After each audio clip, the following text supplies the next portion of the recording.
The rupee has been falling dramatically against the dollar in recent months. The rupee opens at a record low of 81 rupees and 9 paise now against a US dollar. In the 1990s, it reached 30. $1 was equal to 30 Indian rupees.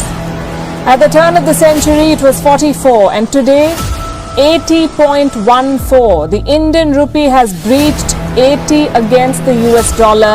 It's a record low. And the rupee weakened to an all-time low to the dollar. This as foreign funds rush to safety as lockdowns in China and the Ukraine war. Indian rupee could become Asia's worst currency this financial year.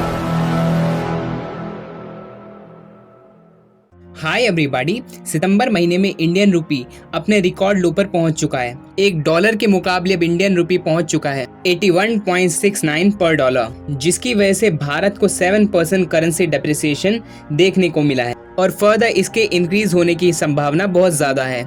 कई लोग currency depreciation को बहुत बुरा मानते हैं, but बहुत कम लोगों को ये पता है कि करेंसी डेप्रिसिएशन के दोनों एस्पेक्ट हैं, advantages and disadvantages. Sometime giant countries like China जानबूझकर अपनी करेंसी डीवैल्यूएट करते हैं ताकि उनकी इकोनॉमी ग्रो हो सके।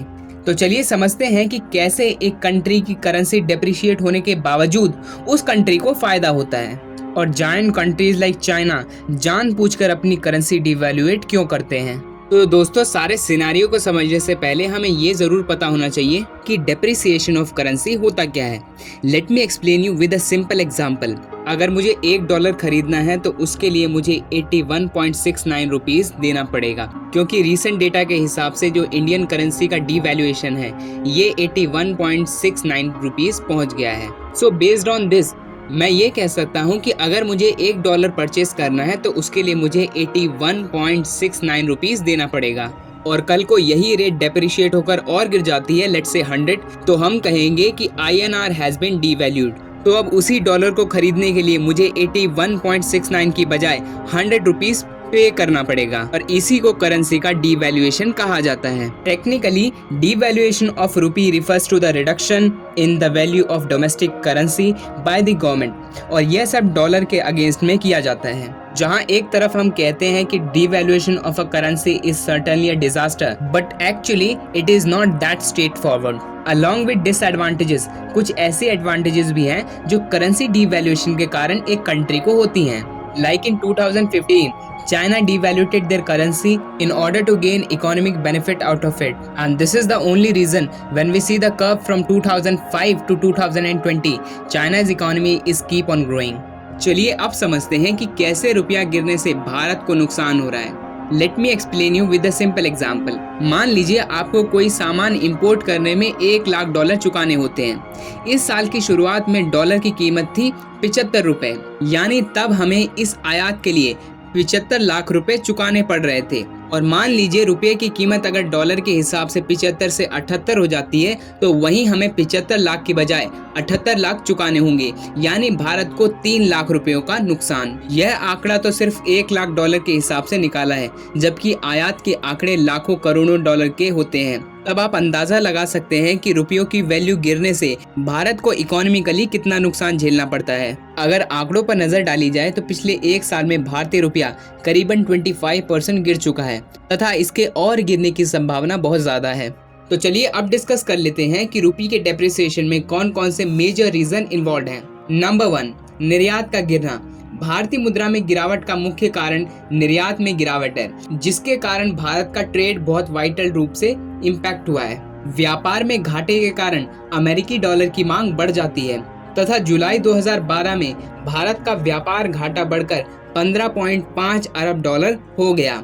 व्यापार घाटा किसी देश को तब होता है जब कोई स्टेट एक्सपोर्ट से ज्यादा इंपोर्ट पे फोकस करता है। नंबर 2, चालू खाते का बढ़ना। भारत $350 अरब का निर्यात लक्ष्य हासिल नहीं कर पा रहा है, जिसके कारण भारत का करंट अकाउंट डेफिसिट उम्मीद से ज्यादा हो गया। यह तब होता है जब वस्तुओं और सेवाओं का आयात उनके निर्यात से अधिक होता है, और ये बढ़ता करंट अकाउंट डेफिसिट हमारी मुद्रा को कमजोर करने में एक महत्वपूर्ण योगदान देता है। नंबर 3, विदेशी प्रवाह पर निर्भरता। करंट अकाउंट डेफिसिट को पूरा करने के लिए भारत को मजबूत विदेशी पूंजी की जरूरत है, हालांकि विदेशी इन्वेस्टर द्वारा भारत को अधिक धन आवंटित करने की संभावना कम है, इसलिए भारत को करंट अकाउंट डेफिसिट को कम करने और निवेश के माध्यम से बुनियादी ढांचे में विकास करने को बढ़ावा देने के लिए सुधार की आवश्यकता है। नंबर 4, राजकोषीय घाटा। राजकोषीय घाटा तब होता है जब सरकार का खर्च सरकार की आय से अधिक हो जाता है। रिजर्व बैंक ऑफ इंडिया से सरकार की उधारी यानी फिस्कल डेफिसिट को दर्शाता है और देशों के लिए इसको नियंत्रण में रखना बहुत महत्वपूर्ण है। एक बड़ा फिस्कल डेफिसिट केंद्रीय बैंकों को अधिक पैसा छापने और मुद्रास्फीति को बढ़ावा देने के लिए मजबूर करता है, जिससे पैसे का मूल्य कम हो जाता है। नंबर 5, विकास का धीमा पड़ना। उच्च व्यय को बनाए रखने और निर्यात को बढ़ावा देने के लिए भारत को एक मजबूत विकास दर की आवश्यकता है। साथ ही कमजोर मॉनसून खाद्य कीमतों को फिर से बढ़ा सकता है, इससे महंगाई बढ़ती है। 6th इज ऑयल और नेचुरल गैस के बढ़ते प्राइसेस ड्यू टू कोविड-19 pandemic and Russia Ukraine conflict, जिसके कारण दुनिया भर में ऑयल और नेचुरल गैस के प्राइसेस बढ़ गए। और क्योंकि भारत एक ऑयल इंपोर्टिंग कंट्री है, जिसके कारण भारत के रुपये में गिरावट देखने को मिली है। Number 7, strengthening of US dollar. State bank of India ने एक सर्वे में बताया that depreciation of Indian rupee is not because Indian rupee is falling, it is because US dollar is more strengthen. इसीलिए दुनिया भर की कंट्री अलग अलग मेजर ले रही है ताकि उनकी करेंसी डेप्रिशिएट होने से बच सके। तो चलिए अब डिस्कस करते हैं कि दुनिया भर में कौन कौन से ऐसे मेजर लिए गए हैं जिससे करेंसी डेप्रिसिएशन को रोका जा सके। नंबर 1, जापानीज गवर्नमेंट अपने डॉलर रिजर्व को डंप कर रही है ताकि उनकी जापानीज येन को स्ट्रेंथन किया जा सके और ताकि उनकी इकोनॉमी ग्रो हो सके। Number 2, BRICS countries dedollarisation पे फोकस कर रही हैं, जिसके कारण ब्रिक्स कंट्री के बीच में डॉलर की बजाय डोमेस्टिक करेंसी में ट्रेड को पॉसिबल बनाया जा सके। इवन रशिया और चाइना भी एक अलायंस बना रहे, जिसके कारण दोनों के बीच में लोकल करेंसी में ट्रेड हो सके और दोनों कंट्रीज डॉलर की बजाय अपनी डोमेस्टिक करेंसी में ट्रेड करेंगे।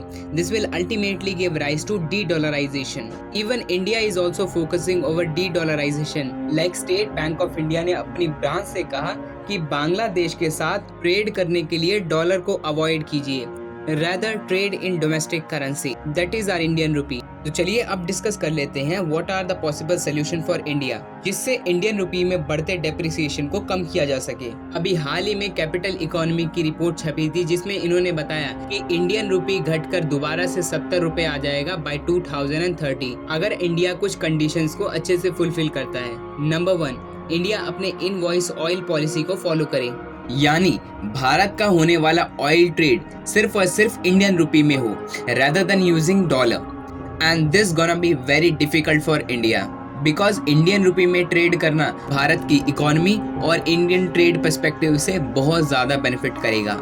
It will ultimately help India to save billions of dollars और वही डॉलर हम किसी और चीज में यूटिलाइज कर सकेंगे। But this task gonna be very difficult for India.